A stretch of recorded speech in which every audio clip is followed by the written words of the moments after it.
नमस्कार. मी लतिका ठाकूर. पार्ले टिळक विद्यालय माध्यमिक विभागाची मुख्याध्यापिका. पार्ले टिळक विद्यालय संस्थेच्या सर्व शाळांमधील शिक्षकांच्या अभिरूप संसदेत तुम्हा सर्वांचे स्वागत. शाळा सुरू करण्यास सर्वच जण सकारात्मक आहेत. सध्या शालेय शिक्षण चालू ठेवण्यास उपयुक्त ठरलेले ऑनलाईन शिक्षण हे असेच पुढे चालू असावे का? असावे तर ते किती? या बाबतीत अनेक मतप्रवाह आहेत. हीच मते आपल्यासमोर मांडण्यासाठी एका अभिनव माध्यमाची निवड केली आहे आणि ते माध्यम म्हणजे अभिरूप संसद. या अभिरूप संसदेत विधेयकाच्या बाजूने बोलणारा तो सरकारी पक्ष आणि विरोधात बोलणारा हा विरोधी पक्ष असे गृहीत धरण्यात आलेले आहे. सरकारी पक्षातर्फे ऑनलाईन शिक्षणावर एक विधेयक मांडले जाणार आहे. त्यावर चर्चा होईल आणि निर्णयसुद्धा घेतला जाईल. चला तर मग अभिरूप संसदेत.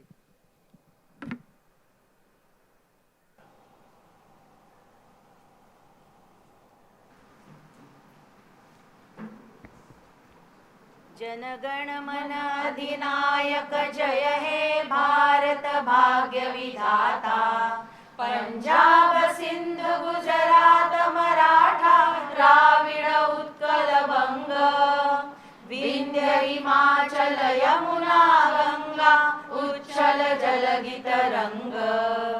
तव शुभ नामे जागे तव शुभ आशीष मागे. गाहे तव जय गाथा. जनगण मंगलदायक जय हे भारत भाग्य विधाता. जय हे जय हे जय हे जय जय जय जय हे. Good morning. सुप्रभात. गेल्या 1.5 वर्षांपासून कोविड-19ने जगातील सर्व देशांना ग्रासले आहे. अशा परिस्थितीत शिक्षण प्रक्रिया पुढे नेण्यासाठी उपयुक्त ठरलेले ऑनलाईन शिक्षण याची खऱ्या अर्थाने आपल्याला ओळख झाली. प्रचलित शिक्षण पद्धती काळाच्या कसोटीवर टिकली आहे, तर ऑनलाईन शिक्षण पद्धती ही कोविडच्या पार्श्वभूमीवर उठून दिसली आहे किंवा उपयुक्त ठरली आहे. आणि म्हणूनच या शिक्षण क्षेत्रात सुद्धा आपत्ती व्यवस्थापन हे महत्त्वाचे आहे याची जाणीव आपल्याला झाली आहे. आज आपण आपल्या या अभिरूप संसदेमध्ये ऑनलाईन शिक्षणविषयक विधेयक मांडतोय. हे विधेयक शिक्षण मंत्री मांडणार आहेत. त्यावर चर्चा होईल आणि त्यानंतर हे विधेयक मतदानासाठी पटलावर ठेवण्यात येईल. शिक्षण मंत्री सुनीता धिवार. नमस्कार. सभापती महोदया, गेले 1.5 वर्ष कोविडच्या संकटामुळे शाळा बंद करण्यात आल्या, परंतु आता शाळा सुरू करण्याला आम्ही प्राधान्य देत आहोत. परंतु ऑनलाईन एज्युकेशनची उपयुक्तता लक्षात घेता आपल्याला ते चालू ठेवणे अपरिहार्य आहे आणि त्यामुळे सध्याच्या अस्तित्वात असलेल्या ऑनलाईन एज्युकेशनची नियमन करणे अत्यंत गरजेचे आहे. आणि त्यासाठी ऑनलाईन एज्युकेशन 2021 हे विधेयक पटलावर मांडण्यात येत आहे. सर्व सभासदांना आव्हान आहे की या विधेयकाचे समर्थन करून लवकरात लवकर त्याची अंमलबजावणी करण्यास आम्हाला पाठिंबा द्यावा. आत्ताचे विधेयक असे आहे: शालेय शिक्षणात मर्यादित स्वरूपात ऑनलाईन शिक्षणाचा समावेश विधेयक 2021. या विधेयकात खालील तरतुदी करण्यात येतील. कलम 1, या विधेयकाची कार्यवाही ते मंजूर झाल्यावर लगेच पुढील शैक्षणिक वर्षात करण्यात येईल. कलम 2, हा कायदा अनुदानित तसेच खाजगी विना अनुदानित शाळांसाठी बंधनकारक राहील. कलम 3, सरकारने ऑनलाईन एज्युकेशनसाठी अनेक प्लॅटफॉर्म्स उपलब्ध करून दिलेले आहेत, त्याद्वारे प्रशिक्षण घेणे शिक्षकांना बंधनकारक राहील. कलम 4, सरकारने ठरवून दिलेले ऑनलाईन शिक्षणाचे प्रमाण मानण्यात येईल. कलम 5, ऑनलाईन एज्युकेशनसाठी आवश्यक ती व्यवस्था करण्याची जबाबदारी शालेय व्यवस्थापनाची राहील. कलम 6 विद्यार्थी आणि शिक्षकांनी त्या ऑनलाईन एज्युकेशनसाठी सहाय्य करण्याची जबाबदारी व्यवस्थापनाची राहील. कलम 7 वरील योजनेसाठी सर्व घटकांसाठी सरकार आर्थिक सहाय्याची तरतूद करेल. कलम 8 भविष्यात ऑनलाईन एज्युकेशन हा शालेय शिक्षणाचा अपरिहार्य भाग राहणार असल्याने शालेय शिक्षणातील काही अभ्यासभाग हा ऑनलाईन एज्युकेशनद्वारा घेण्याची शिफारस करण्यात येईल. सर्व बाबींचा अभ्यास करून त्याचे प्रमाण ठरवण्यात येईल, परंतु ते प्रमाण 15% कमी नसेल आणि 30% जास्त नसेल. कलम 9 गेल्याच वर्षी नवीन राष्ट्रीय शैक्षणिक धोरणाला मंजुरी दिलेली आहे. नवीन शैक्षणिक धोरणानुसार ज्ञानरचनावादाद्वारे विद्यार्थी ऑनलाईन माहिती संग्रहित करून स्वयं अध्ययनास प्रेरित होतील. कलम 10 कोविडचे सर्व नियम पाळून शाळा सुरू करण्याची जबाबदारी शाळा व्यवस्थापनाची राहील. अशा प्रकारे या विधेयकात तरतुदी असतील. मी सर्व सभासदांना विनंती करते की या विधेयकाचे समर्थन करावे. धन्यवाद. विधेयकाचे समर्थन करतील जान्हवी पाटील.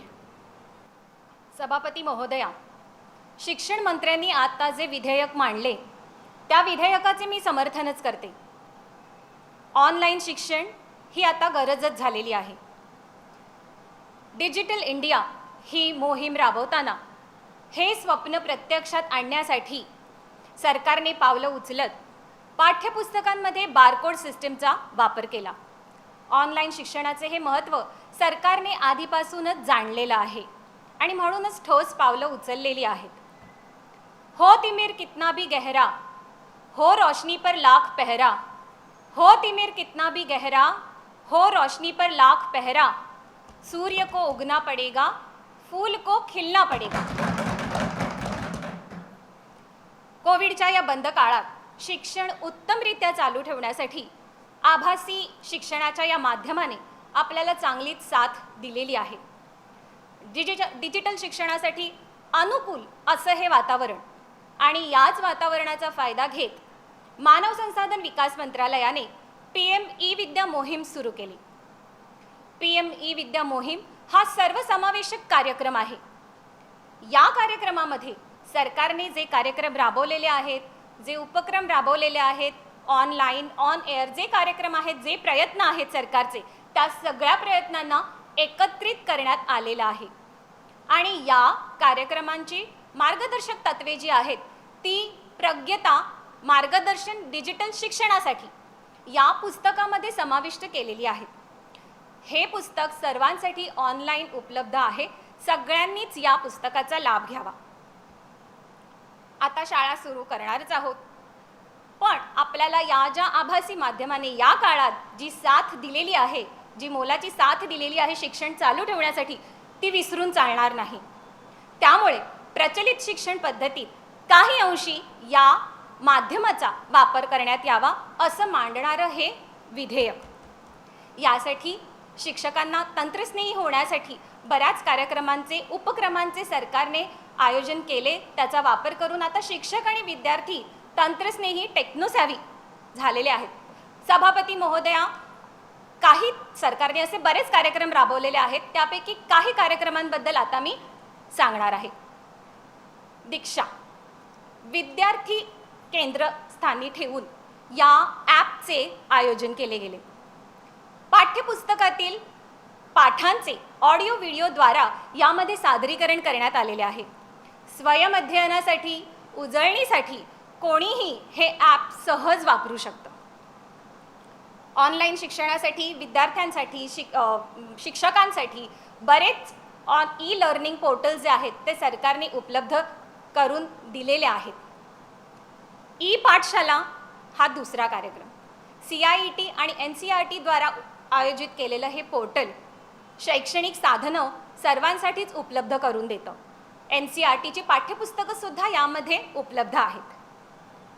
शिक्षणाची 3 महत्त्वाची उद्दिष्टे सर्वसमावेशकता, निष्पक्षता आणि गुणवत्ता साध्य करण्यासाठी सरकारने स्वयं या ई लर्निंग पोर्टलची स्थापना 2017 साली केली. स्वयं हे जगातील सर्वात मोठे ई लर्निंग पोर्टल आहे आणि याचं वैशिष्ट्य असं की यातील जे अभ्यासक्रम आहेत ते निःशुल्क सर्वांसाठी उपलब्ध आहेत. स्वयंप्रभा DTH चॅनल्स अशी ही योजना सरकारने आणली. खास ग्रामीण दुर्गम भागातील विद्यार्थ्यांना समोर ठेवून ही योजना सरकारने आणली. या वाहिन्यांद्वारे शैक्षणिक कार्यक्रम जे आहेत ते दाखविले जातात. याचबरोबर सभापती महोदया, सह्याद्री वाहिनीद्वारे सुद्धा काही शैक्षणिक कार्यक्रमांचे प्रक्षेपण केले गेले.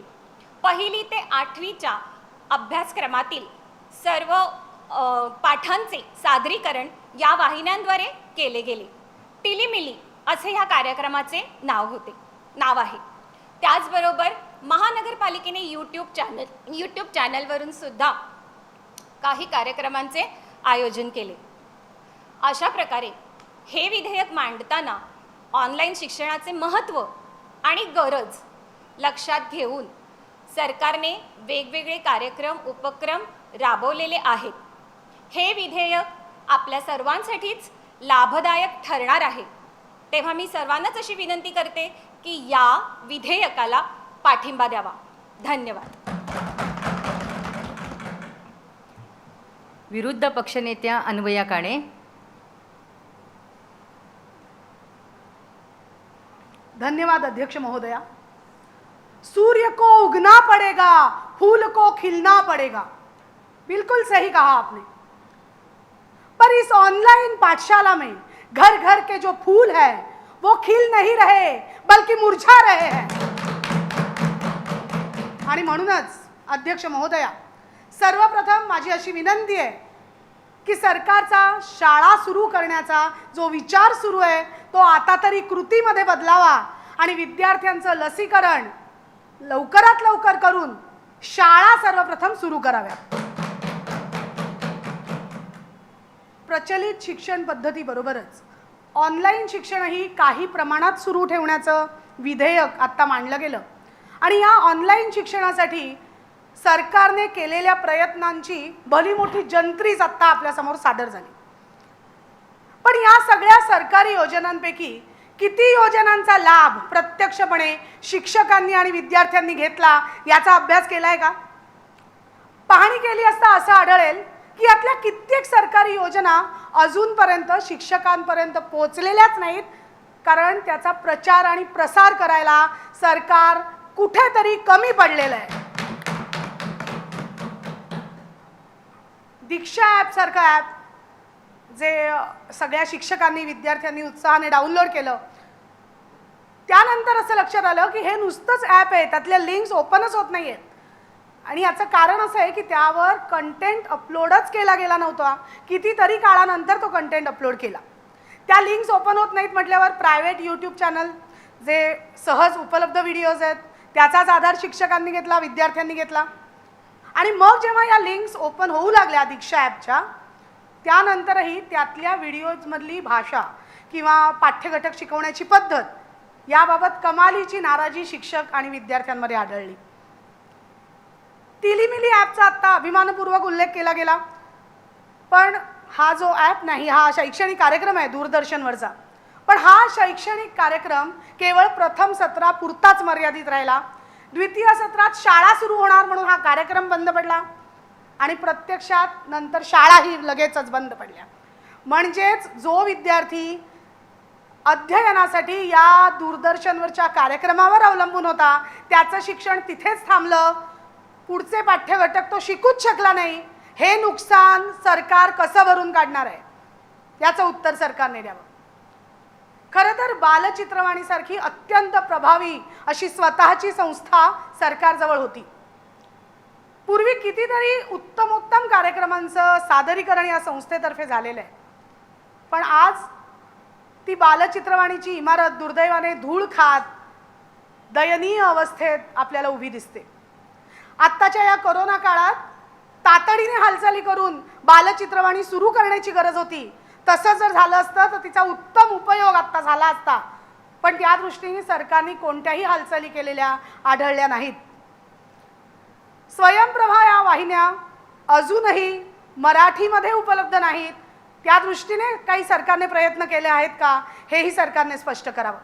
अन्वया काणे, तुम्हाला दिलेला वेळ संपत आलेला आहे. मला एवढंच म्हणायचं आहे की या सगळ्या योजना आणि आमचे जे प्रयत्न आहेत त्याचे जे असं भव्य दिव्य उदात्त चित्र आपल्यासमोर उभं केलं गेलं आहे ते अत्यंत फसवं आहे. आणि ऑनलाईन शिक्षण पद्धती जर भविष्यात काही प्रमाणात का होईना जर सुरू ठेवायची असेल तर हे प्रयत्न अत्यंत तोकडे आहेत. तसं जर नसतं, हे प्रयत्न जर परिपूर्ण असते तर सरकारला 25% अभ्यासक्रम कमी करण्याची गरज पडली नसती. आणि सरकारनेच म्हटल्याप्रमाणे, मी नाही म्हणत आहे, सरकारनेच म्हटले की अध्ययन ऱ्हास जो झाला आहे गेल्या वर्षी तो भरून काढण्यासाठी सेतू अभ्यासक्रम आणलेला आहे, त्याचीही गरज पडली नसती. म्हणूनच या तुमचा सगळ्या वेळ बाबींचा संपलेला आहे. पुन्हा एकदा सरकारने आठवण करून विचार देत करावा. आहे. त्या दृष्टीने जर सरकारने पावलं उचलली तरच आम्हाला या विधेयकाचा सकारात्मकतेने विचार करता येईल. धन्यवाद.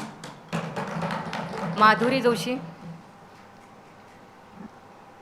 अध्यक्ष महोदया, आत्ताच सरकारच्या माननीय मंत्र्यांनी दीक्षा, स्वयंप्रभा, अनेक ॲप, अनेक पोर्टलच्या नावांचा पाढा वाचला. पण अध्यक्ष महोदया, ही ॲप, ही पोर्टल जर वापरायची असतील तर त्यासाठी आवश्यक असणाऱ्या पायाभूत सुविधा आपल्याकडे पुरेशा प्रमाणात उपलब्ध आहेत का, याचा विचार सरकारनं केलेला आहे का? याचं उत्तर आपल्याला नाही असंच मिळतं. आणि जर त्या पायाभूत सुविधा उपलब्ध नसतील पुरेशा प्रमाणात तर मग हे जे काही विधेयक सरकार आणू पाहतंय त्या विधेयकामुळे सर्वसामान्य विद्यार्थ्याचा पूर्ण शिक्षणाचा हक्क डावलला जातो, हे सरकारने लक्षात घ्यायला हवं. ऑनलाईन शिक्षण 15%, 30% सुरू ठेवायचे आपल्याला, असं सरकारचं विधेयक म्हणतंय.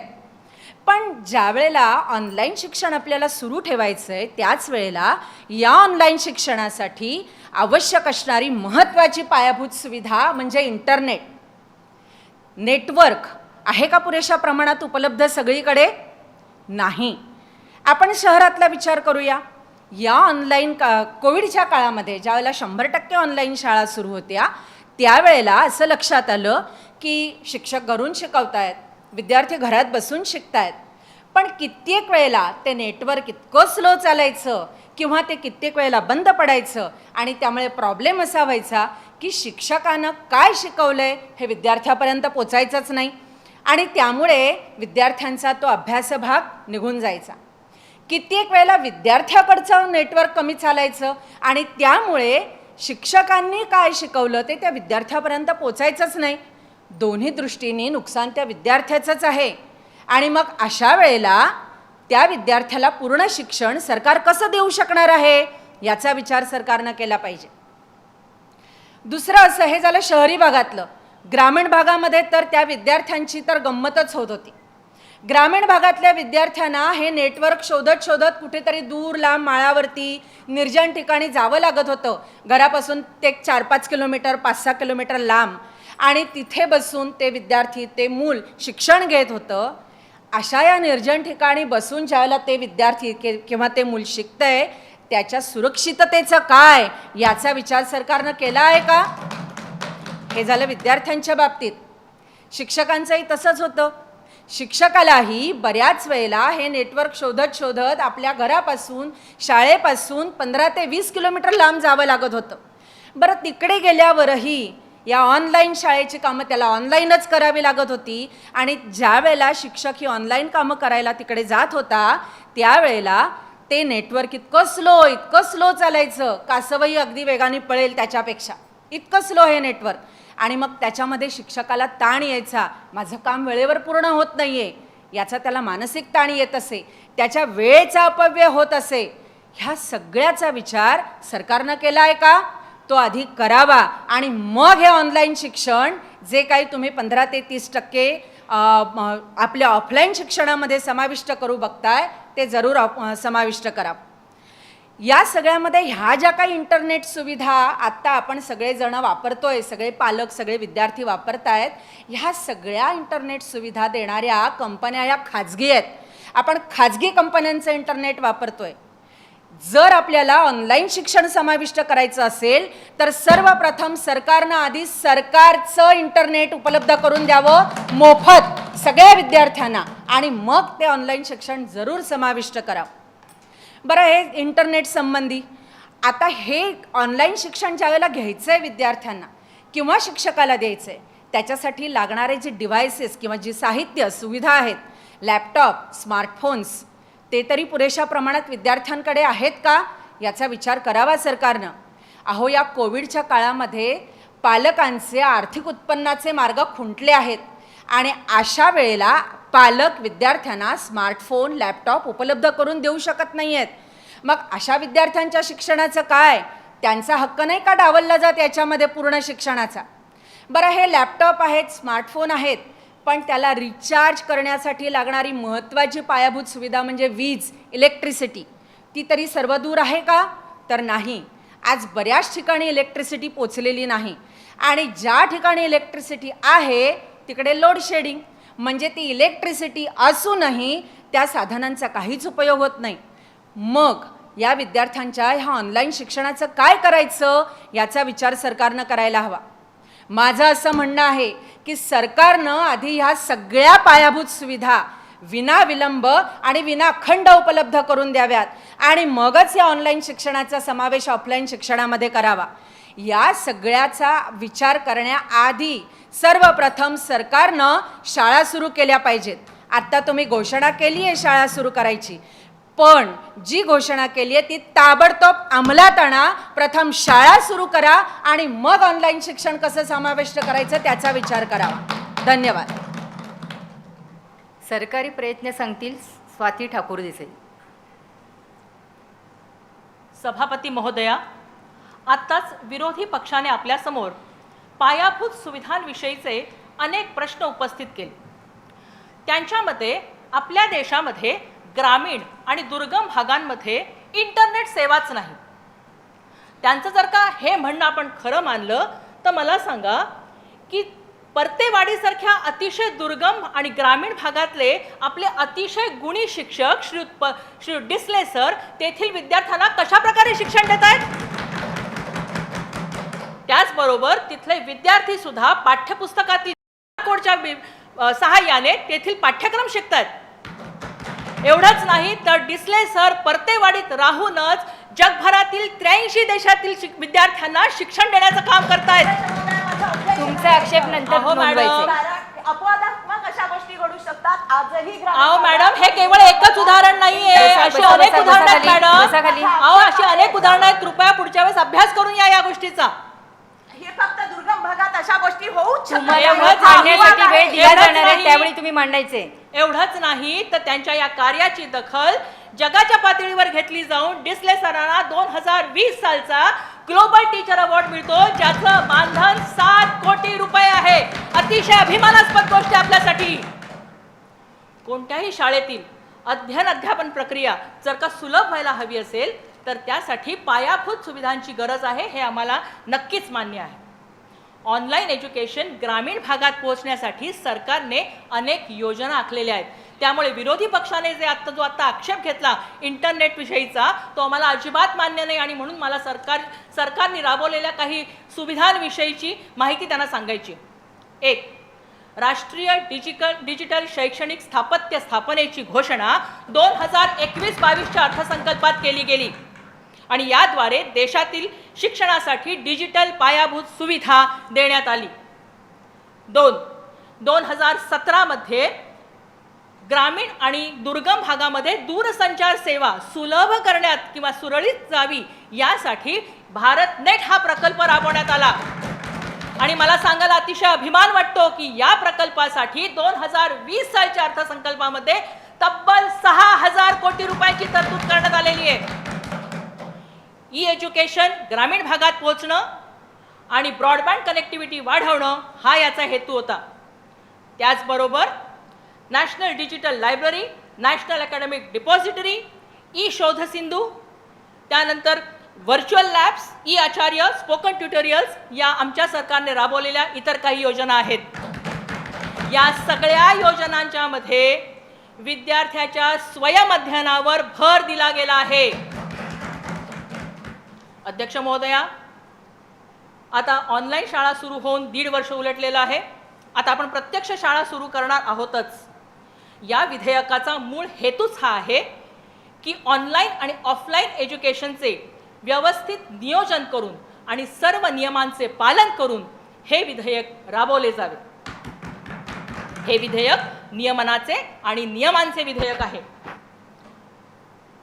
या विधेयकामध्ये अनेक भविष्यातील योजनांची तरतूद केलेली आहे. त्याचबरोबर शिक्षण क्षेत्रातील आपत्ती व्यवस्थापनाची देखील मोठी तरतूद सरकारने केलेली आहे. या तंत्रस्नेही जगामध्ये तंत्रज्ञान किंवा टेक्नॉलॉजी हा अतिशय महत्त्वाचा आणि अविभाज्य घटक आहे आणि याचा उपयोग फ्युचरमध्ये भविष्यामध्ये देखील मोठ्या प्रमाणात केला जाईल. तेव्हा शिक्षक आणि विद्यार्थी यांचा सराव राहावा यासाठी 15 ते 30% शिक्षण हे ऑनलाईन पद्धतीने दिले जावे असे सरकारचे म्हणणे आहे. तेव्हा अध्यक्ष महोदया, विरोधकांनी केवळ विरोध करायचा म्हणून विरोध करू नये, तर आमच्या या विधेयकाचा गांभीर्यपूर्ण विचार करावा, अभ्यास करावा आणि या विधेयकाला मान्यता द्यावी. धन्यवाद. गेशना चराटकर. माननीय सभापती महोदया, आत्ताच सरकारी पक्षाकडून ऑनलाईन शिक्षणाबाबत सरकारकडून करण्यात आलेल्या प्रयत्नांबाबत सांगण्यात आले. ऑनलाईन शिक्षणाबाबतचा विरोधकांचा जो नाराजीचा सूर आहे, मुळातच विरोधकांनी हे लक्षात घ्यावे की शिक्षण तुम्हाला नकारात्मकतेकडून सकारात्मकतेकडे नेते, मग ते ऑफलाईन असो की ऑनलाईन. शाळा लवकरात लवकर सुरू करून एकूण शिक्षणाच्या 15 ते 30% भाग हा ऑनलाईन शिक्षणाचा असावा, या आजच्या विधेयकाचे मी जोरदार समर्थन करत आहे. आज सभागृहासमोर मी ऑनलाईन शिक्षणाची उपयुक्तता या विषयावर वक्तव्य करणार आहे. महोदया, मी सभागृहाच्या लक्षात आणून देऊ इच्छिते की आज सारे काही बंद असताना ज्ञानदानाचे कार्य केवळ आणि केवळ ऑनलाईन मुळेच चालू आहे. भविष्यात अशी भयावह परिस्थिती आल्यास निरंतर शिक्षणासाठी ऑनलाईनचा परीस जो आपल्या हाती आहे तो गमावून चालणार नाही. 21व्या शतकातील आव्हानांना सामोरं जाण्यासाठी आणि त्यात यशस्वी होण्यासाठी शिक्षण तज्ज्ञांनी 21st सेंचुरी स्किल मांडलेली आहेत. ही कौशल्य केवळ आणि केवळ शालेय शिक्षणातूनच विकसित होऊ शकतात. यातील साक्षरता, माहिती, माध्यम आणि तंत्रज्ञान हे कौशल्य विकसित होण्यासाठी राष्ट्रीय शैक्षणिक धोरण 2020 मध्ये देशातील कोविड-19चा प्रसार लक्षात घेऊन ऑनलाईन आणि डिजिटल शिक्षण पद्धतीचा पर्यायी व्यापक शिक्षण पद्धती म्हणून विचार करावा असे स्पष्ट करण्यात आलेले आहे. म्हणजेच ऑनलाईनला पर्याय नाही. सरकारला शाळा सुरू करायचीच आहे, पण ऑनलाईन शिक्षणाचा मर्यादित स्वरूपात समावेश असावा अशी आमची मागणी आहे. आज ऑनलाईन शिक्षणामुळे विद्यार्थी, शिक्षक व पालक टेक्नोसवी झालेले आहेत. अनेक डिजिटल पर्यायांचा उपयोग करून अध्यापन केले गेले आहे आणि मूल्यमापनही झालेले आहे. विद्यार्थी चालू असलेल्या तासाचे पाठाचे रेकॉर्डिंग करू शकतो. त्याच्या अभ्यासाचे अनेक प्रकारचे साहित्य इंटरनेटवरती उपलब्ध आहे. त्याला न समजलेला भाग तो पुन्हा पुन्हा पाहू शकतो. पालक आपल्या विद्यार्थ्यांना वेळही देऊ शकतो. अभ्यासातल्या ज्या क्लिष्ट संकल्पना आहेत त्या क्लिष्ट संकल्पना व्हिडिओच्या साहाय्याने पाहू शकतो. ग्रामीण दुर्गम भागातील विद्यार्थ्यांना शहरी शाळा व तज्ज्ञ शिक्षकांचे मार्गदर्शन त्याच्या वेळेतच घेता येते. देशातील नव्हे तर परदेशातील शिक्षण संस्थांशी अभ्यासही पाल्याला करता येतो. ऑनलाईन शिक्षण पद्धती ही प्रचलित शिक्षण पद्धतीसाठी सेतू बांधण्याचं काम करते आहे. शाळा लवकरात लवकर सुरू होऊन ऑनलाईनचा समावेश मर्यादित स्वरूपात असावा या आजच्या विधेयकाची मी सभागृहाला पुन्हा एकदा आठवण करून देत आहे. कारण या ऑनलाईनच्या काळामध्ये काही अंशी का होईना विद्यार्थ्याच्या पाठीवरील दप्तराचे ओझे कमी होईल. आठवड्यातील एखादा तास ऑनलाईनमुळे अभ्यासाच्या दबावाखाली, ओझ्याखाली दबलेल्या त्या विद्यार्थ्याला थोडीशी मोकळीक मिळेल. रस्त्यावरील गर्दी कमी होईल. वाहतूक, पाणी व वीज याचा सार्वजनिक यंत्रणेवरील येणारा ताण कमी होईल. आपल्या पाल्यासोबत पालक क्वालिटी टाइम स्पेंड करेल आणि तुला शाळेत का शिकवलं जातं या प्रश्नाचे उत्तर पालकांना घरी बसून मिळणार आहे. महोदया, मागील ऑनलाईनचा सकारात्मक अनुभव लक्षात घेता जगाच्या ग्लोबलायझेशनसाठी आज शालेय विद्यार्थी तयार होत आहे. ई लर्निंग पद्धत ही मुळातच निसर्गातच विद्यार्थी केंद्रित पद्धत आहे. त्यामुळे विद्यार्थी स्वयं अध्ययन करतो आणि त्यास स्वयंशिस्तही लागते, जी उद्याच्या सृजन नागरिकासाठी आवश्यक आहे. ऑफलाईन आणि ऑनलाईन या रथाच्या दोन चाकांनीच विद्यार्थी त्याचा शैक्षणिक रथ ओढू शकतो. त्यामुळे ऑनलाईन शिक्षणाचा मर्यादित स्वरूपात समावेश हा ऑफलाईन शिक्षणात असावा या विधेयकाबाबत ठोस निर्णय घेणं आजच गरजेचं आहे. धन्यवाद महोदया. मानसिक शारीरिक समस्या मांडतील भाग्यश्री बर्वे. सभापती महोदया, आत्ताच सत्ताधारी पक्षातील मॅडमनी ऑनलाईन शिक्षणाचं महत्त्व मला सांगितलं, पण ह्या पूर्ण शिक्षण प्रक्रियेमध्ये जो केंद्रबिंदू असतो तो म्हणजे विद्यार्थी. त्या विद्यार्थ्यावर या ऑनलाईनचा शारीरिक आणि मानसिक जे परिणाम होत आहेत त्याबद्दल मला आता बोलायचं आहे. महोदया, एखादा देश जर संपन्न व्हायचा असेल तर त्याचा पाया भक्कम असणं फार गरजेचं आहे. पण आपण जर असं संपन्न सुदृढ पिढी घडवली नाही किंवा घडूच दिली नाही तर मग स्वस्थ आणि संपन्न भारताचं स्वप्न बघून काय उपयोग आहे मॅडम? ऑनलाईन शिक्षणामुळे अनेक शारीरिक परिणाम आपल्या मुलांवर होताना दिसत आहेत. मुलं 5-5, 6-6 तास टी व्ही, मोबाईल, लॅपटॉप याच्यासमोर बसतात. त्यामुळे डोळ्यातनं पाणी येणं, डोळे लाल होणं किंवा डोळे दुखणं, हातपाय दुखणं, कंबर पाठ दुखणं. मॅडम, माझं आधी बोलणं होऊ दे, मग तुम्ही बोला मॅडम. सराटकर मॅडम, हां, आधी माझं बोलणं होऊ दे. सराटकर मॅडम, तुम्ही त्यांना थांबायचं, अनेक त्यांना शारीरिक बोलू द्यात, व्याधी मग बोलायचं. दिसतायत, जडताना दिसतायत आपल्याला. अशा वाढत्या वयामध्ये जर मुलांना एकाच ठिकाणी बसवणं हे कितपत योग्य आहे? वाढत्या वयातल्या मुलामध्ये जी ऊर्जा आहे ती योग्य ठिकाणी आणि योग्य प्रकारे जर वापरली नाही तर ती मुलं नक्कीच त्यांच्यामधील अपप्रवृत्ती वाढण्याची शक्यता आपल्याला नाकारता येत नाही. महोदया, परिपूर्ण व्यक्ती घडवणं हे आपण शिक्षणाचं महत्त्वाचं उद्दिष्ट मानतो, पण ऑनलाईन शिक्षणामध्ये हे खरंच घडतंय का याचा गांभीर्याने विचार आपला व्हायला पाहिजे. शारीरिक बरोबरच मानसिक समस्याही आपल्या मुलांमध्ये वाढताना दिसत आहेत. कारण ऑनलाईनमध्ये मुलं घरी एकटी असतात. शाळेमध्ये कशी मुलं मुली एकत्र शिकत असतात, मित्रमैत्रिणी त्यांना भेटत असतात. ऑनलाईनमुळे ती एकटी असल्याकारणाने ती एकलकोंडी होताना दिसत आहेत. शाळेमध्ये एक जिवंतपणा असतो शिक्षणामध्ये, पण ऑनलाईनमध्ये विद्यार्थी किंवा विद्यार्थी शिक्षक यांच्यामध्ये संवादच होत नाही. कित्येक असे मुलं आहेत की जी घरात बोलत नाहीत पण शिक्षकांशी ते मन मोकळेपणाने बोलत असतात, आपल्या समस्या मांडत असतात. हे ऑनलाईनमध्ये शक्य दिसत नाही आहे. ऑनलाईनमुळे हे अध्यापन नीरस, कंटाळवाणी होत आहेत आणि मुलं पण त्यामुळे कंटाळली आहेत, एकलकोंडी, स्वमग्न होताना आपल्याला दिसत आहेत. शाळा बंद असल्यामुळे मला शाळेत जावंच लागणार नाही आहे, गृहपाठ केला नाही तरी चालेल किंवा मी पास होणार आहे, असं पालक आणि विद्यार्थी यांच्यामध्ये थोडासा गैरसमज निर्माण झालेला दिसतो आणि त्यामुळे पालक आणि विद्यार्थी थोडे निर्धास्त झालेले आपल्याला दिसतात. शिक्षणाचं गांभीर्य त्यांना राहिलेलंच दिसत नाही. मुलं आळशी आणि चिडचिडी झालेली दिसत आहेत. महोदया, सुदृढ मुलांना जर एवढ्या समस्या निर्माण होत आहेत ऑनलाईनमध्ये, तर जी दिव्यांग मुलं आहेत आणि विशेषतः जी स्पर्श ज्ञानाने शिकत आहेत त्या मुलांचं या ऑनलाईन शिक्षणामध्ये काय होत असेल याचा जरूर गांभीर्याने विचार सरकारने करावा. शाळेतील स्नेहसंमेलनं, सहली, स्नेहसंमेलनं किंवा विविध उपक्रम, स्पर्धा याच्यातनं मुलं शिकत असतात, मुलं घडत असतात, चांगले संस्कार शाळांमध्ये घडत असतात. आपण समाजामध्ये कसं वावरावं, कसं बोलावं किंवा एकमेकांना मिसळून कशी कामं करावी हे सगळी मुलं आपोआप शिकत असतात. त्यांना वेगळं शिकवायची काही गरज नसते. ऑनलाईनमध्ये हे शक्य होतं का ह्याचा विचार करावा. मला शेवटी एवढंच सांगायचं आहे की आता 1.5 वर्ष जवळपास मुलं आणि शिक्षक सगळे घरी आहेत. मग ह्या मुलं इतकी ऑनलाईनला कंटाळलेली आहेत तर ती कधी एकदा शाळा सुरू होईल, कधी आपण शाळेत जाऊ, शाळेतल्या शिक्षकांना भेटू असं त्यांना झालं आहे. आणि म्हणून माझं ठोस म्हणणं आहे की लवकरात लवकर शाळा सुरू व्हाव्यात. धन्यवाद. ज्योत्स्ना कापूसकर.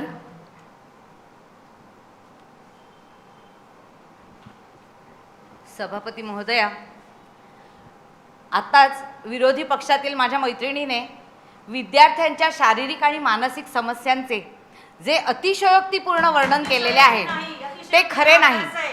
अहो मॅडम, आम्ही आता लवकरच शाळा सुरू करण्याचा विचार करतोय आणि त्यासोबतच आम्ही मर्यादित प्रमाणात ऑनलाईन शिक्षण घेणार आहोत आणि तुम्ही अजूनही 100% ऑनलाईन शिक्षणाच्या समस्या सांगताय.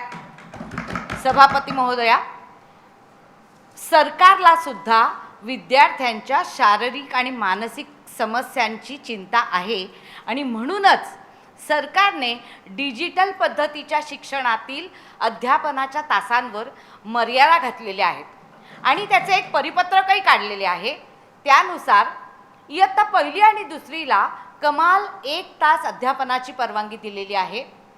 इयत्ता 3री ते 5वीला कमाल 1.5 तास प्रतिदिन, इयत्ता 6वी ते 8वीला कमाल 2 तास प्रतिदिन आणि इयत्ता 9वी ते 12वीला कमाल 3 तास प्रतिदिन एवढ्याच अध्यापनाची परवानगी दिलेली आहे. त्यामुळे विद्यार्थ्यांनी 6-6 तास मोबाईलसमोर बसण्याचा प्रश्नच उद्भवत नाही. त्याचबरोबर विद्यार्थ्यांना सलग तासिका न घेता दर 2 तासांच्या मध्ये एक छोटी सुट्टी देणे आणि प्राथमिक स्तरावर कृतीयुक्त शिक्षणावर भर देणे याही सूचना देण्यात आलेल्या आहेत.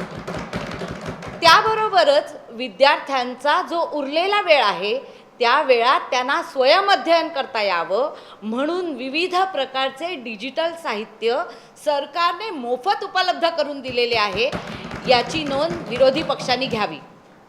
याचबरोबर विद्यार्थ्यांच्या मानसिक आणि शारीरिक आरोग्याचा विचार करून शिक्षकांना सरकारने निष्ठा प्रशिक्षण दिले आहे आणि यामध्ये ऑफलाईन आणि ऑनलाईन शिक्षणात विद्यार्थ्यांना योग्य प्रकारे मार्गदर्शन कसे करावे अध्यक्ष महोदया, याचे शिक्षण दिलेले आहे. निष्ठा प्रशिक्षण हे उत्तम आहे, यात शंका नाही, पण दुर्दैवाने ते केवळ हिंदी आणि इंग्रजी भाषेत उपलब्ध आहे. महाराष्ट्रातील मराठी शिक्षक या निष्ठामधील व्हिडिओज पासून वंचित आहे, कारण मराठी भाषेत ते अजूनही उपलब्ध नाहीत.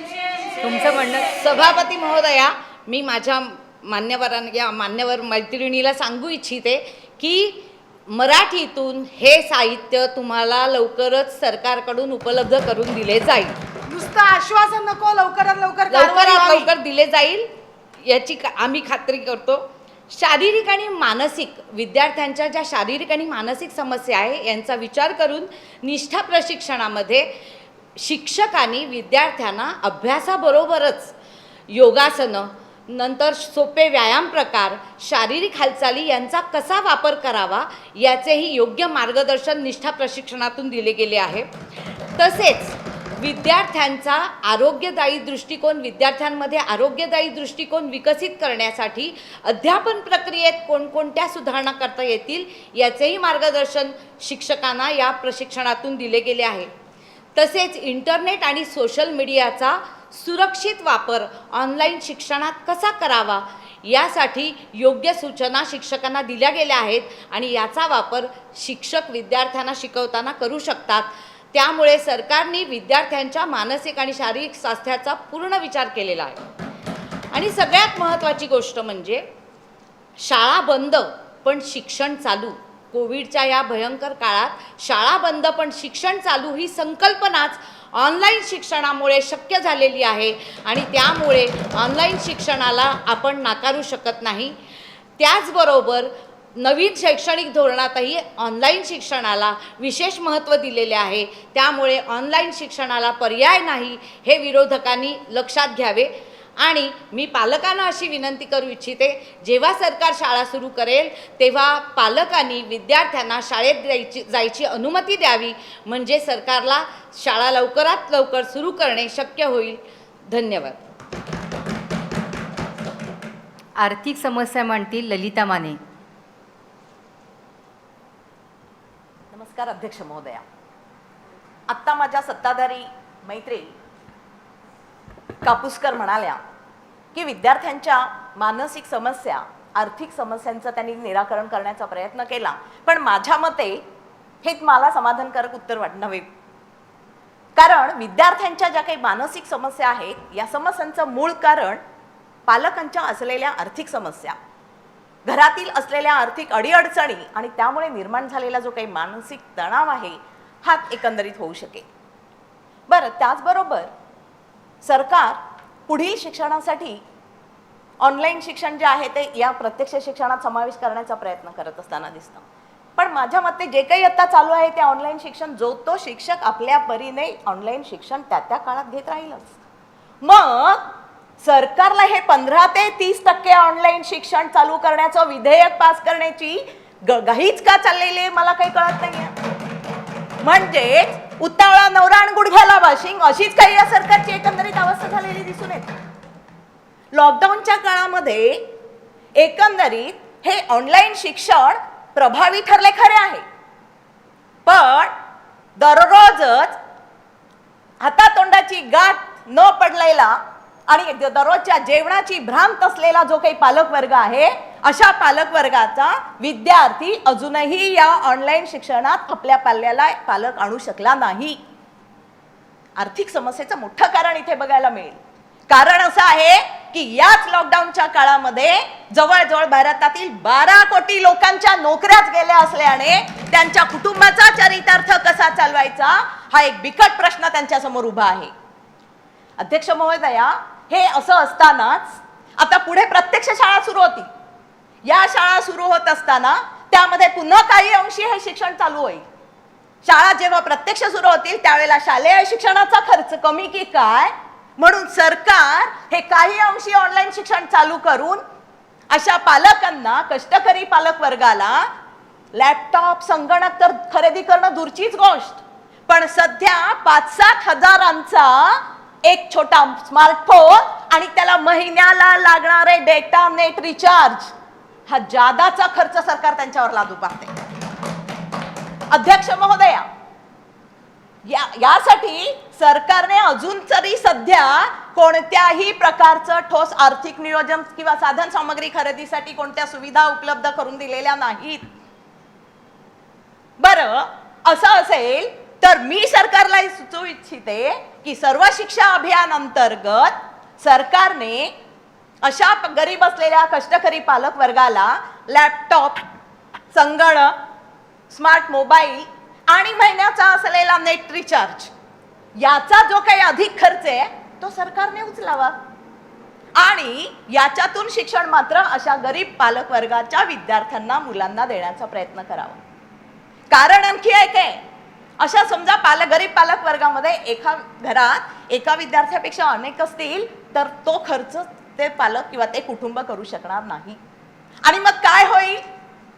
हे जे काही ऑनलाईन शिक्षण असेल, ज्यांच्याकडे या ऑनलाईन शिक्षणाच्या साधन सुविधा उपलब्ध असतील, तो जो श्रीमंत विद्यार्थी वर्ग असेल आणि त्यासाठी शहरी भागामध्ये असलेल्या इंटरनॅशनल आणि खाजगी शाळा ज्या आहेत, इथेच मात्र हे काही अंशी ऑनलाईन शिक्षण आहे हे सुलभ आणि सुखकररित्या चालू होईल.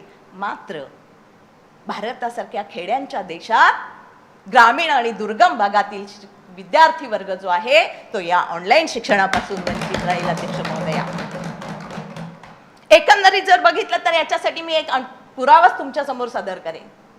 आपल्याकडे ऑनलाईन शिक्षण जेव्हा सुरू झालं याच वेळेला शैक्षणिक मटेरियल पुरवणारे उदयन नावाचे एक ॲप आहे. या ॲपवाल्यांनी मेरा मोबाईल मेरा विद्यालय नावाचे एक स्लोगन सुरू केले आणि ते एकंदरीत सुलभरित्या आणि यशस्वीरित्या पुढे नेण्याचा प्रयत्न केला.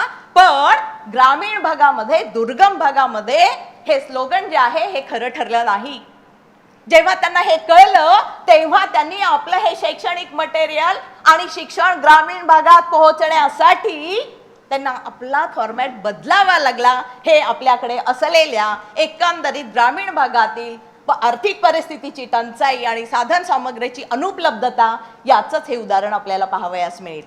अध्यक्ष महोदया, मी आपल्या समोर मांडू इच्छिते, राष्ट्रीय पातळीवर काही लॉकडाऊनच्या काळात काही सर्वेक्षण केलं गेलं आणि याच्यातून काही अभ्यास उपलब्ध झालेले आपल्याला दिसून येतात.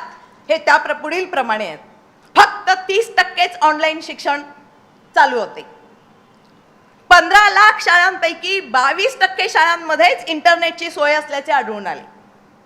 या शैक्षणिक वर्षात 12%च सरकारी शाळांमध्ये इंटरनेटची सोय होती, तर 30%हून कमी शाळांमध्ये संगणक चालू स्थितीत होते. ललिता माने, तुम्हाला मॅडम, दिलेला वेळ मला बोलू संपलेला द्या. आहे. भारत हा वेळ खेड्यांचा देश संपलेला आहे. आहे. आर्थिक परिस्थिती गांजलेले पालकवर्ग इथे आहेत आणि शहरातही 44% मुले नेटचा ऑनलाईन शिक्षणासाठी वापर करत होती. देशातील एकूण शैक्षणिक इंटरनेटचा वापर 36%च होता आणि या सर्वातून 19% मुलं सगळ्यांपासून वंचित होती. सरकारने हा अहवाल unified district information system for education plus यामध्ये एकंदरीत सादर केलेला आपल्याला पाहावयास मिळेल. माझ्या सत्ताधारी मैत्रीण ठाकूर देसाई म्हणाल्या की डिजिटल भारत उभारण्यासाठी सरकारने 6,000 कोटी रुपयांची तरतूद केलेली आहे. परंतु अध्यक्ष महोदया, याच्यामध्ये पालकांच्या आर्थिक खर्चाचा, अडचणीचा कोणताही ठोस निर्णय सरकारने घेतलेला दिसत नाही. अध्यक्ष महोदया, तुम्हाला पुन्हा एकदा आठवण करून शाळा देण्यात सुरू येते. वेळ झाल्यानंतर संपलेला आहे 15 ते तुमचा. 30% ऑनलाईन शिक्षण चालू ठेवण्याचा धोरणात्मक विचार करताना सर्व मुलांना समान शिक्षणाची संधी या मार्गदर्शक तत्वानुसार सामान्य जनतेला आर्थिकदृष्ट्या त्याच्या परवडेल अशाच प्रकारचा विचार आणि ऑनलाईन शिक्षण चालू ठेवणं गरजेचं असलेलं दिसून येतं. सरकारने अशा प्रकारच्या आर्थिक तरतुदीचं ठोस नियोजन केलं असेल तर त्याचा खुलासा करावा. नाहीतर अध्यक्ष महोदया, या शिक्षणासाठी असं होईल एक ना धड भाराभर चिंध्या असं होऊन काहीसं चालणार आहे. ऑनलाईन शिक्षणाचे 3:13 वाजण्यास वेळ लागणार नाही. अध्यक्ष महोदया, दादाचा वेळ दिल्याबद्दल धन्यवाद. सरकारी बजेट मांडतील समीना झंझारिया मॅडम. इतका आरडाओरडा केला तर तुम्ही जे म्हणतात ते सिद्ध होत नाही. आता आमचा पण ऐकून घ्या. Respected madam speaker, I would like to bring to the notice of the House few government policies and economic welfare schemes. Padhega India to Badhega India. Manrega Food Security Bill in order to make rural India self-sufficient. I also want to draw special attention to education in the time of COVID-19. The 15th Finance Commission has set aside a fund of 6,000 crores to enhance and improve online education. Also, an innovative and effective methods are used.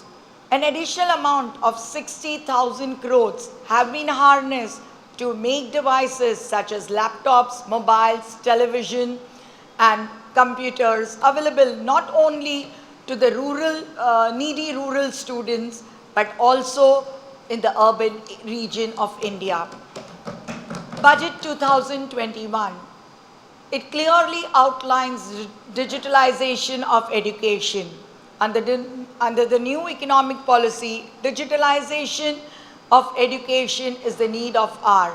It will make India Atmanirbhar and attract FDI.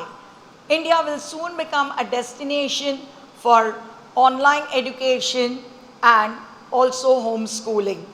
We all are anticipating soon the present situation will come to an end, and whereby the students and the teachers will come to the classroom. However, the government is keen to retain a 15% online education, and for that it has introduced measures such as tax relief, subsidies in educational loans, subsidies in electricity to promote online education.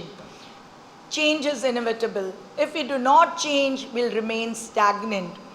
As we are moving towards digitalization in all sectors, right from shopping to administration, digitalization of education is of utmost importance.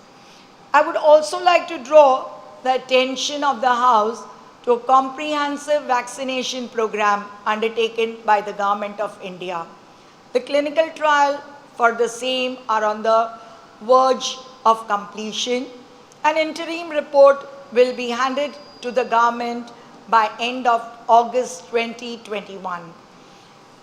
I end by informing the House that we want to continue and reopen school but retain a 15% of our online educational program. Thank you, Madam. Harshada Mulmule. प्रशिक्षण total अशिक्षण without निरीक्षण.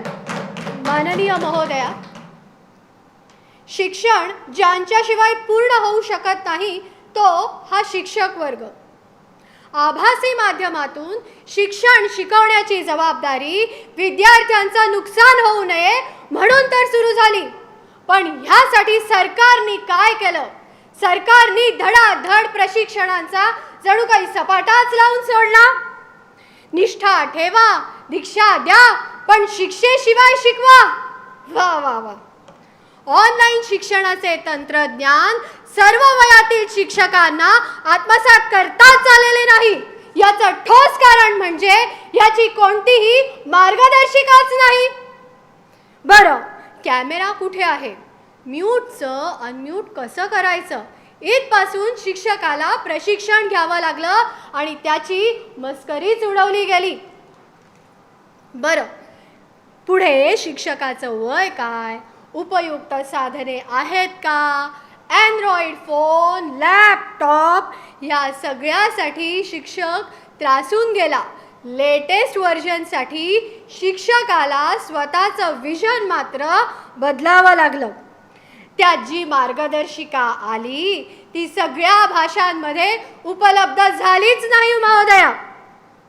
यामुळे online प्रशिक्षणाचा कालावधी किती, त्याचा कुठे, कसा आणि किती वापर करावा ह्यातच शिक्षक त्रासून गेला आहे.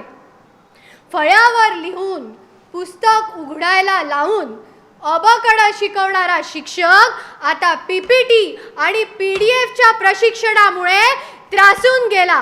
किती ते प्रशिक्षण? हे म्हणजे सरकारने जरा याचा खरोखर विचार करावा. बरं, अशैक्षणिक कामांचा दबाव पण तो किती आला? मुलांकडे अँड्रॉइड फोन आहे का? त्यांनी ॲप डाउनलोड केला आहे का?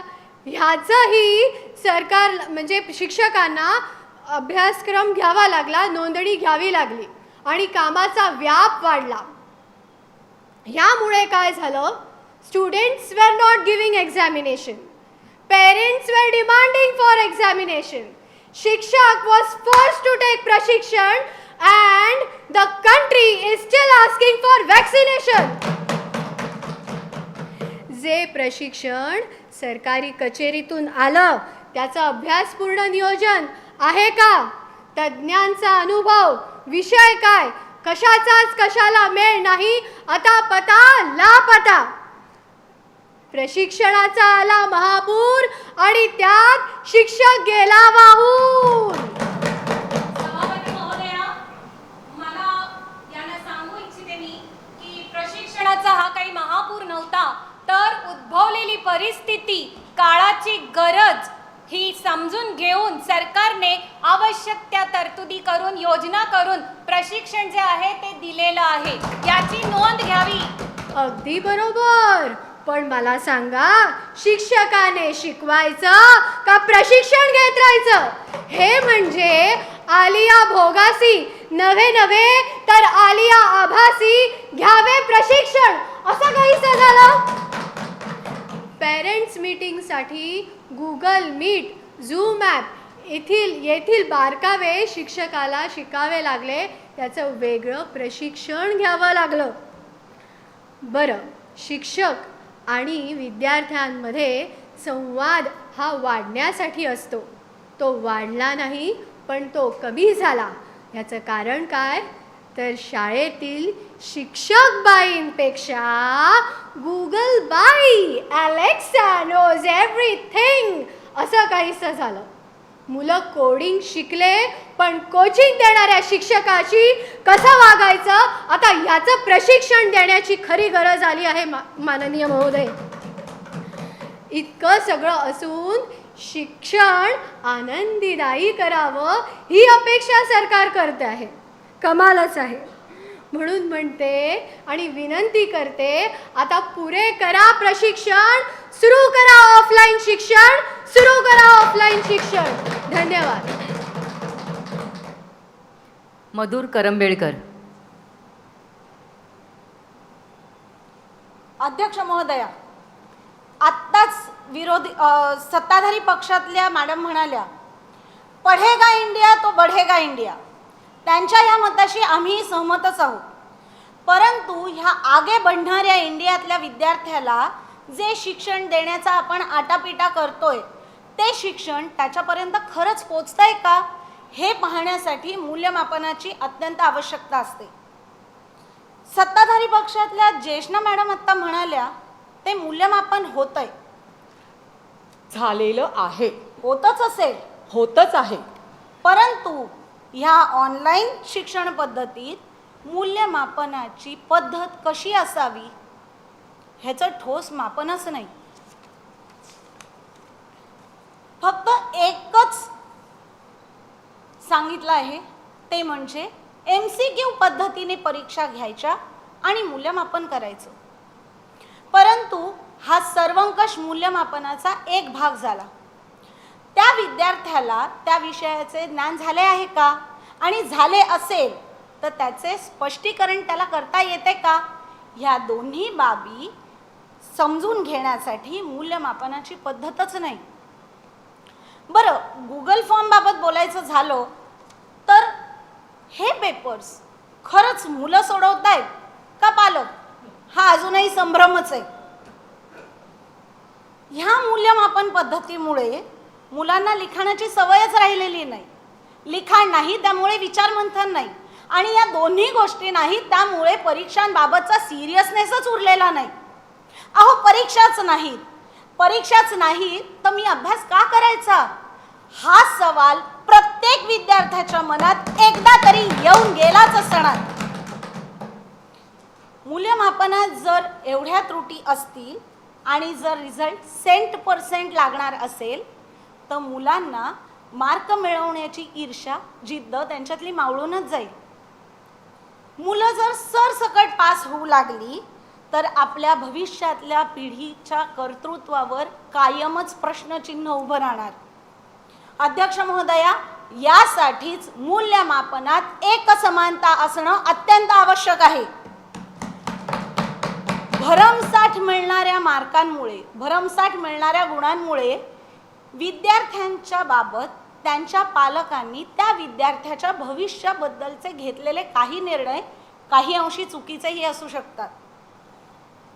आणि ह्याचे एकमेव कारण म्हणजे दोषयुक्त मूल्यमापन पद्धत.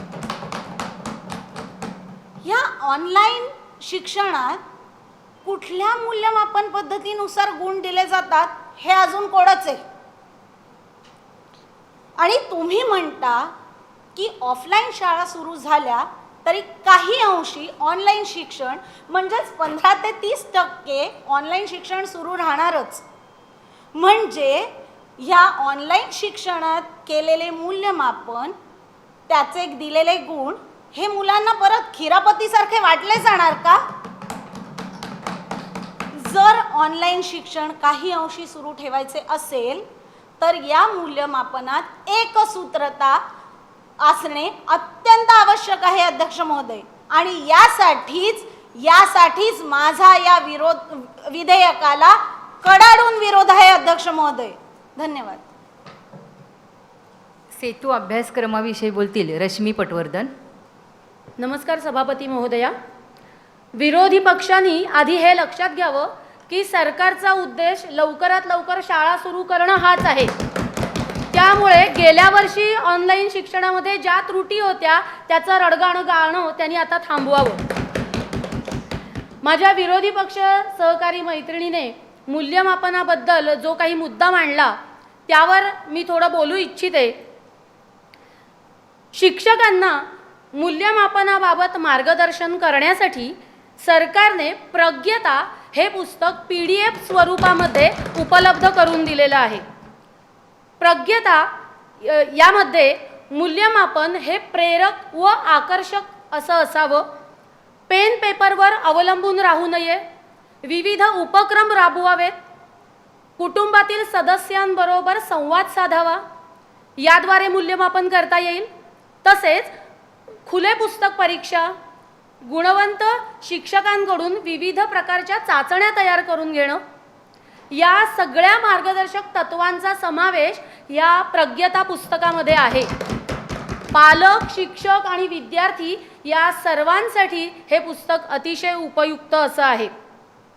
पण सभापती महोदया, प्रज्ञतेचा अभ्यासच नसेल तर मूल्यमापनात योग्यता तरी कुठून येणार?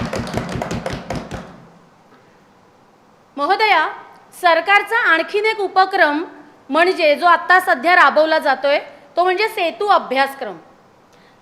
माझ्या मैत्रिणींना मी उत्तर देऊ इच्छिते. त्यांनी आधी सेतू अभ्यासक्रमाचा उद्देश लक्षात घ्यावा. केवळ गेल्या वर्षीच्या ऑनलाईन शिक्षणातल्या त्रुटी भरून काढण्यासाठी हा सेतू अभ्यासक्रम नसून मागील वर्षाची उजळणी आणि पुढील वर्षाची पूर्वतयारी यांचा समन्वय साधण्यासाठी हा सेतू अभ्यासक्रम आणलेला आहे. सन 2021-22 या वर्षासाठी 45 दिवसांचा जो सेतू अभ्यासक्रम आहे तो असं म्हणता येईल की मागील आणि पुढील दोन्ही वर्षांना जोडणारा दुवा आहे. सदर अभ्यासक्रमामध्ये इयत्तानिहाय व विषयनिहाय मागील वर्षाच्या पाठ्यपुस्तकातील घटकांवर आधारित आहे. या अभ्यासक्रमामध्ये विद्यार्थ्यांची कौशल्य, संकल्पना, क्षमता विधानं यांचीही चाचणी होणार आहे. तसंच 15 दिवसांनी एक अशा 3 चाचण्या यामध्ये आहेत आणि या 3ही चाचण्यांना गुणदान करायचं आहे. सभापती महोदया, विद्यार्थ्यांना मागील इयत्तेशी जोडून स्वयं अध्ययनासाठी उपयुक्त, आनंददायी व कृतीयुक्त असं आशयाची निर्मिती करणं, तसंच विद्यार्थ्यांना अभिव्यक्त होण्याची संधी उपलब्ध करून देणं हा सरकारचा उद्देश आहे, हे प्रथम विरोधकांनी लक्षात घ्यावं.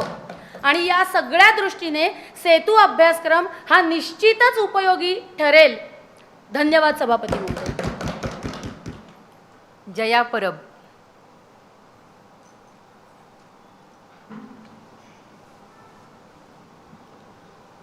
आदरणीय सभापती महोदया, आत्ताच सत्तारूढ पक्षाने सेतूची महती आपल्यासमोर गायली.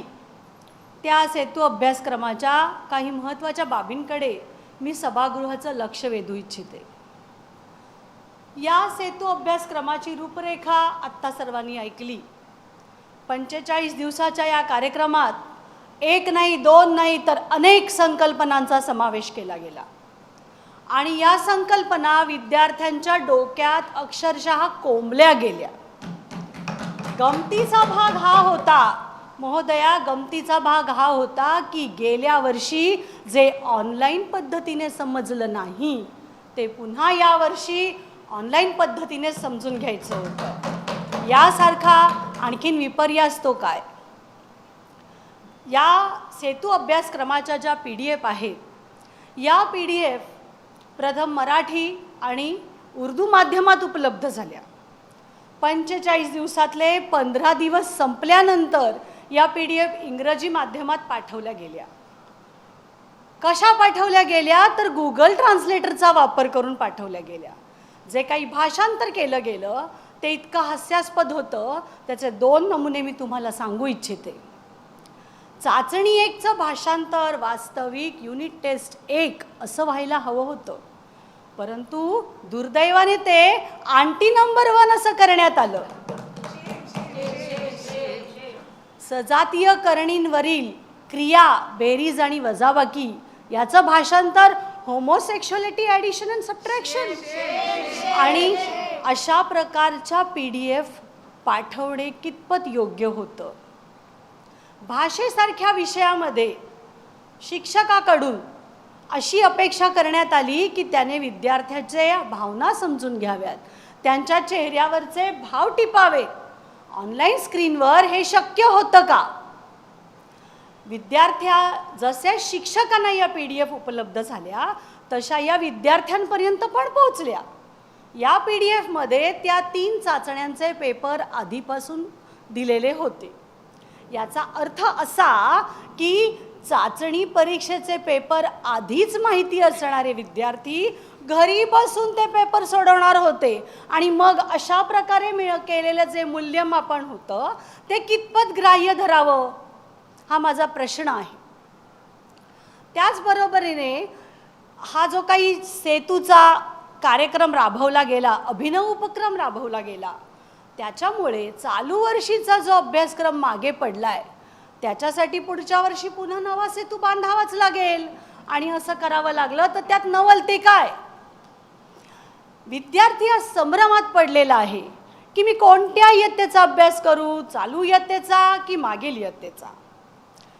शासनाकडे अनेक चांगल्या चांगल्या उपक्रम उपलब्ध आहेत, परंतु मला खेदाने म्हणावंसं वाटतंय की त्याची नियोजनबद्ध आखणी नाही. महोदया, वास्तविक सेतूचा जो काही साहित्य आहे ते शिक्षकांपर्यंत जूनपूर्वीच यायला हवं होतं.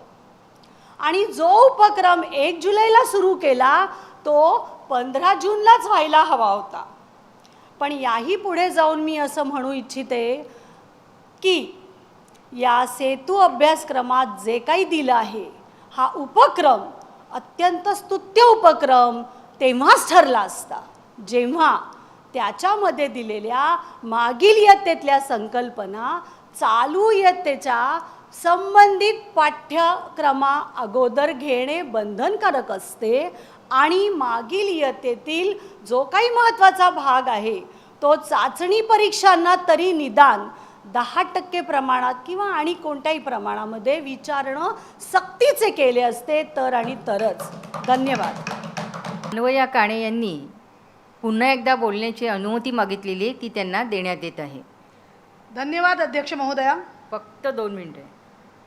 नक्कीच लक्षात ठेवीन. मला एवढंच म्हणायचं आहे की सरकारी पक्षातील सदस्य स्वाती ठाकूर देसाई म्हणाल्या त्याप्रमाणे विरोधासाठी विरोध असा आमचा मुळीच नाही. तंत्रज्ञानाचं महत्त्व आम्ही जाणतो, ऑनलाईन शिक्षणाचे फायदे आम्हाला नक्कीच मान्य आहेत. या विधेयकामधला जो शाळा सुरू करण्याचा भाग आहे त्याला तर आमचा पाठिंबा आहेच, किंबहुना आमचीच तशी मागणी आहे.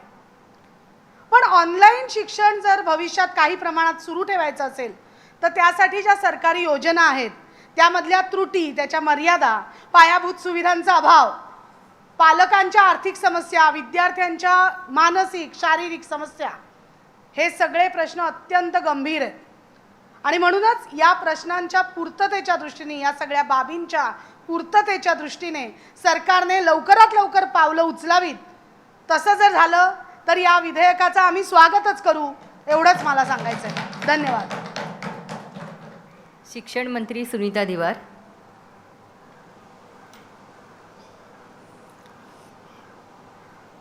लहरों से डरकर नौका पार नहीं होती, कोशिश करने वालों की कभी हार नहीं होती. याप्रमाणे आपण कोरोनाच्या काळातही मार्ग काढून शिक्षण ऑनलाईन पद्धतीने चालू ठेवल्यामुळे सर्व मुलांना शिक्षणामध्ये खंड पडू दिला नाही आणि आपलं शिक्षण चालूच राहिलेलं आहे. पुन्हा जर भविष्यामध्ये जर अशी परिस्थिती उद्भवली तर मुलांना ऑनलाईन शिक्षणाचा सराव असेल.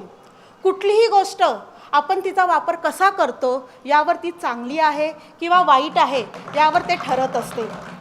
सभापती महोदया, आत्ताच माझे सहविचारक आणि विरोधकांनी जे विचारांचे आदानप्रदान केलेले आहे त्यातून सकारात्मक दृष्टीने निर्णय घेण्यात यावा.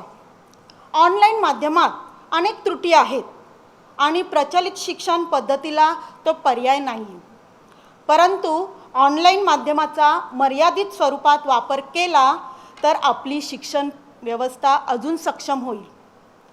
राष्ट्रीय शैक्षणिक धोरण 2020 याची प्रभावी अंमलबजावणी करण्यासाठी ऑनलाईन माध्यमाचा वापर आपल्याला करावा लागणार आहे.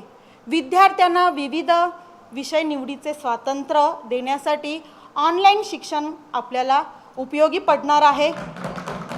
इंटरनेट आणि तंत्रज्ञानानं आपलं सगळं विश्व व्यापलेलं आहे आणि अशा वेळी विद्यार्थ्यांना लहान वयातच ही सर्व तंत्र शिकायला मिळणार आहे. कारण पुढे आयुष्यभर त्यांना या तंत्रज्ञानाचा प्रभावी वापर करून आपलं भविष्य बनवायचं आहे.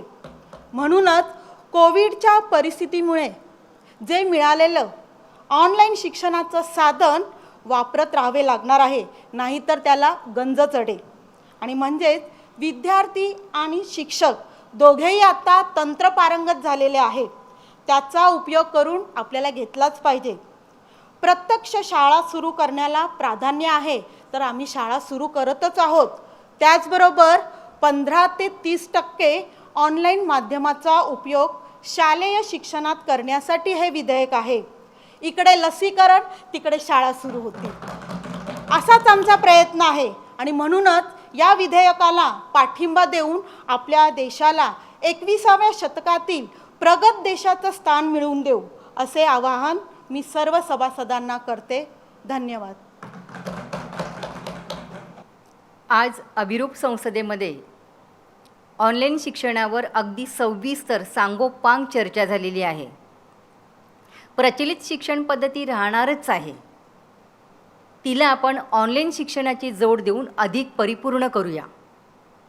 तंत्रज्ञानाच्या वापरामुळे शिक्षण प्रभावी होते, हे सत्यही आपण स्वीकारूया. आज आपल्याला अनेक ऑनलाईन शिक्षणाविषयक त्रुटी जाणवल्या किंवा आता आपण चर्चा केली.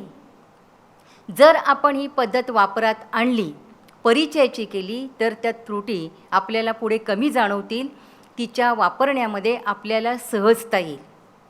आणि यासाठीच आज आपल्या अभिरूप संसदेमध्ये प्रचलित शिक्षणाबरोबर मर्यादित स्वरूपात ऑनलाईन शिक्षण असावे हे विधेयक आत्ता पटलावर मांडण्यात येते.